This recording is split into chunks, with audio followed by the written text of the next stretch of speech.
बिस्मिल्लाहिर्रहमानिर्रहीम। अस्सलामु अलैकुम वरहमतुल्लाहि वबरकातुह। नाज़रीन, मैं हकीम मोहम्मद अहमद फ़ाज़िल तिब वल जराहत आपकी खिदमत में हाज़िर हूँ। तो नाज़रीन, मैं आज आपको जो एक ऐसा नुस्खा बताऊँगा जो कि बूढ़ों के लिए एक ख़ास चीज़ है। जो मेरे बुज़ुर्ग जोड़ों की दर्दों का शिकार हो जाते हैं सर्दियों में ख़ास करके, या बाज़ औक़ात किसी को कोई चोट वग़ैरह लगी होती है तो थोड़ा सा मौसम ठंडा होता है तो उनकी जो दर्द है उसमें इजाफ़ा हो जाता है, या जोड़ों की दर्दों का वैसे ही मुस्तकिल तौर पर शिकार हैं, उनके लिए ये नुस्खा इंतहाई मुजरब है और इंतहाई फ़ायदेमंद है और इंतहाई सादा और आसान भी है, जो कि कहीं से भी आप लेकर घर में बना सकते हैं। तो ये नुस्खा जोड़ों के दर्दों के लिए इंतहाई फ़ायदेमंद है। यह तेल की शक्ल में होगा, तो नुस्खा नोट फरमा लें। इस नुस्खे में हम रोगन दालचीनी डालेंगे, रोगन तारपीन, रोगन लौंग, रोगन जो तिलों का होता है रोगन, इसको रोगन मीठा भी कहते हैं, ये रोगन जैतून है। ये सब रोगनियात जो हैं वो आपने 50-50 ग्राम ले लेने हैं।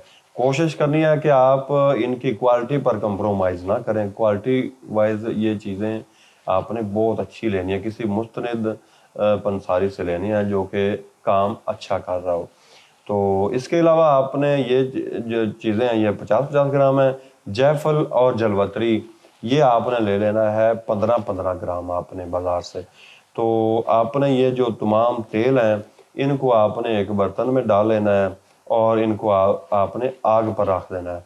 आग पर रख कर जब ये थोड़ा सा गर्म हो जाए तो ये दोनों चीज़ें जायफल और जलवतरी इसको जो कोब कर जदो कोब करके आपने ये छोटा छोटा करके आपने इसके अंदर डाल देना है और इसको पकाते रहना है। तकरीबन ये जब जल जाएं, दोनों चीज़ें जल जाएं और ऑयल का कलर भी तकरीबन गहरा ब्राउन हो जाए तो आपने इसको उतार लेना है। उतार कर इसको आपने भून लेना है और छान लेना है। ये तेल आपका जो जोड़ों के दर्दों का शिकार हैं, साल से जो जोड़ों के दर्दों का शिकार हैं, उनको कोई दवाई असर नहीं कर रही, अगर कोई भी वो कोई पेन किलर हल्की सी कोई लेना चाहें तो ले सकते हैं। उसके साथ ये ऑयल का इस्तेमाल करें, जोड़ों के जहाँ भी दर्द है उन पर ये इस्तेमाल करें, लगाएं और उसके ऊपर वो गर्म कपड़ा बांध दें, जिससे फ़ायदा ये होगा कि अगर अंदरूनी कोई भी दवा खा खा कर मरीज़ तंग आ चुका है, वो उसके जोड़ों का दर्द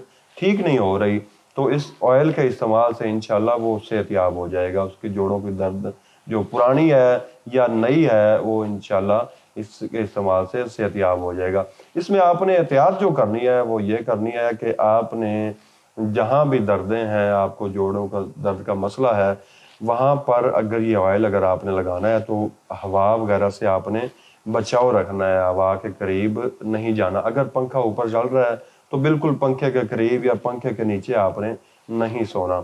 इसको तकरीबन आपने 15 से 20 दिन इस्तेमाल करना है। इससे इंशाल्लाह आपको जो भी जोड़ों का मसला है, दर्दों का मसला है, इंशाल्लाह क्लियर हो जाएगा। तो इस ऑयल का तरीका जो बनाने का है उसमें थोड़ा सा वक्त भी लगता है। वक्त की कमी की वजह से मैं इस वीडियो में आपको बनाने का तरीका लाइव नहीं दिखा सका। मैं कोशिश करूँगा कि नेक्स्ट किसी वीडियो में आपको इसका बनाने का तरीका लाइव दिखा सकूं, ताकि आप इसको घर में आसानी से बना सकें, क्योंकि ऐसे तो मैंने बता दिया है तो अगर कोई जल्दी समझ सकता है तो बना तो सकता है, लेकिन लाइव जो देख कर बनाना होता है वो इंतहाई आसान हो जाता है। मैं कोशिश करूँगा कि नेक्स्ट किसी वीडियो में इसका तरीका जो है वो मैं आपको बता दूँगा। तो अगर मेरी ये वीडियो आपको पसंद आई हो तो लाइक भी कीजिएगा और शेयर भी कीजिएगा, ताकि ज़्यादा से ज़्यादा लोग मुस्तफ़ीद हो सकें।